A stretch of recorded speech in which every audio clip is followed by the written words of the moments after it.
this video, I'm going to go over the beast broadheads and how they work for me in this hog hunt, as well as my buck hunt this year.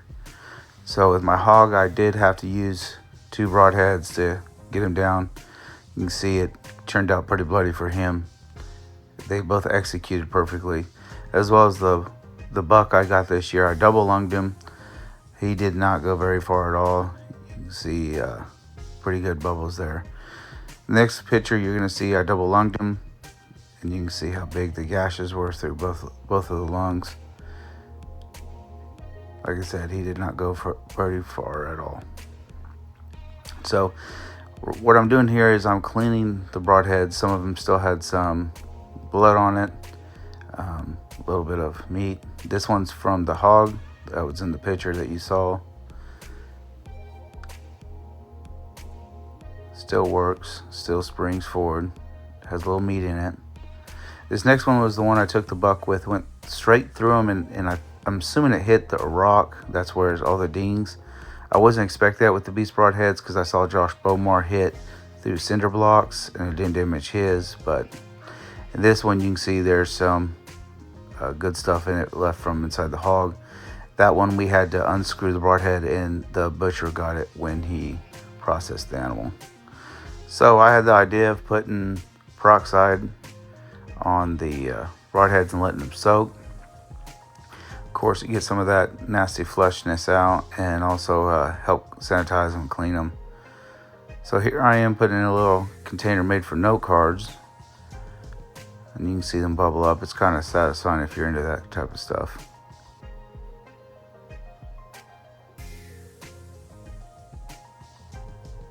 Here come the bubbles.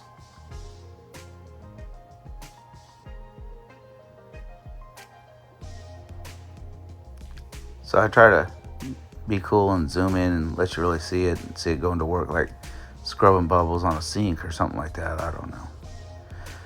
So then I did a time-lapse video, and you can really see it going. It's about a 15-20 minute time-lapse video. So it's only going to be like 30 seconds long. But I get impatient and move them around, and then I get some gloves on and try to clean them. The water gets pretty funky, so I dump it out and re-put some peroxide on there. And then I get the idea to get some Q-tips and clean out some of the meat.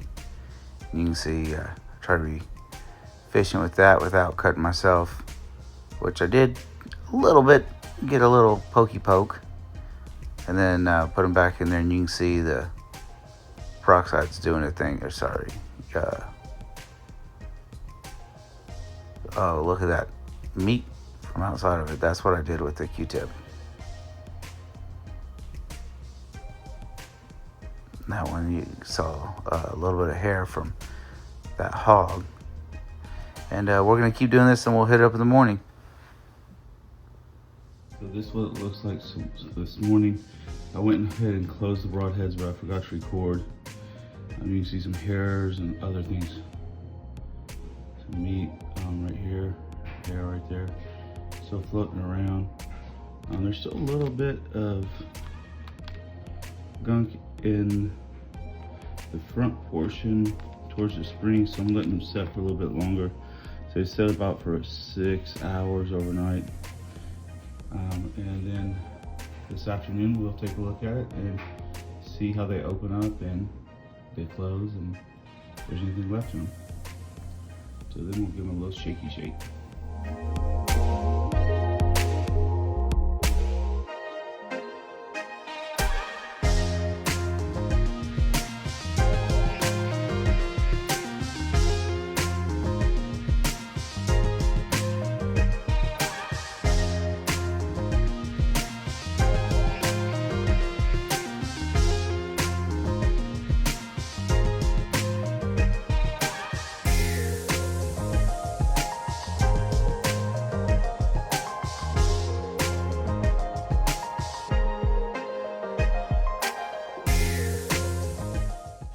You can see right here there's still quite a bit of gunk in there after all that setting.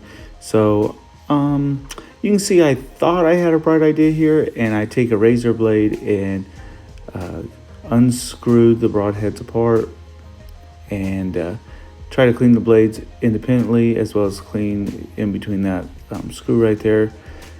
I'm going to do this in the next process here, and let's see if I can get the broadhead back together or not.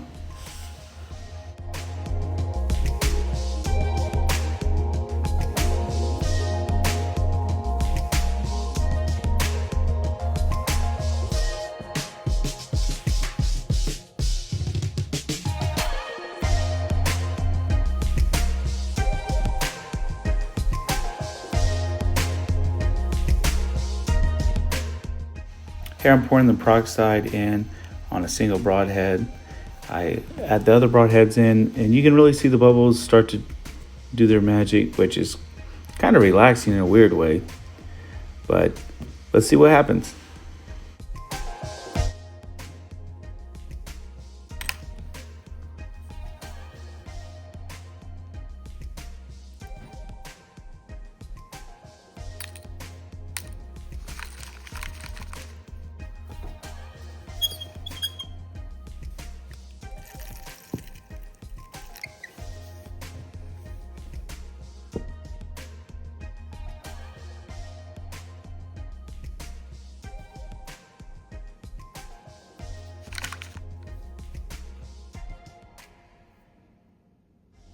All right, here you can see I have all three broadheads disassembled, and I'm putting them back in peroxide. You can definitely see there's a lot of meat in them.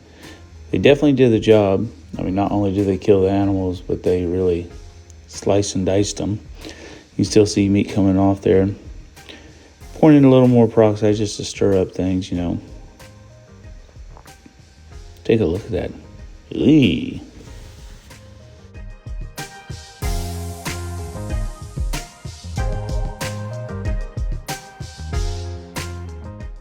All right, here I am with a Q-tip trying to get all of it out, getting impatient, I guess. I've been at this process for a little bit. Spent over 2 days. I let it soak overnight for about 6 hours. And then the next afternoon I came home and started working on it again after work. So I'm wiped them down. I've soaked them in the peroxide, and now I'm using a Q-tip to get the little bits off.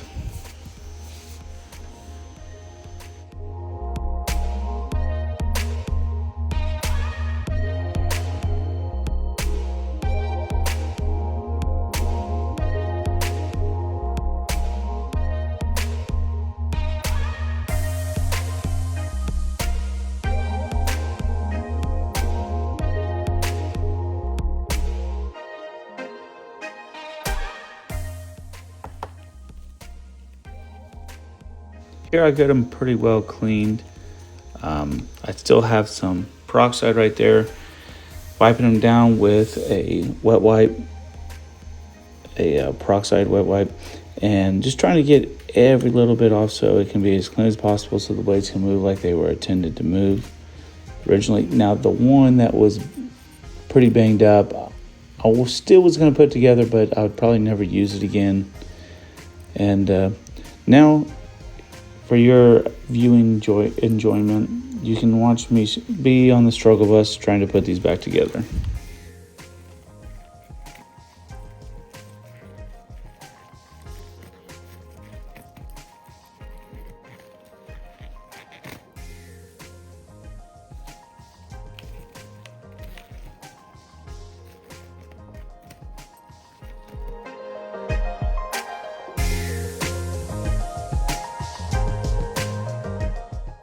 At this moment, he knew he messed up. All right, you can see here I'm definitely struggling. I can't put it back together. Can't get the screw to align with the holes in the blades. I'm also a certified idiot for trying to handle these without the Bomar protective finger sleeves. I think I'm just trying to cut my fingers or something. Not very smart. I have no excuses for that.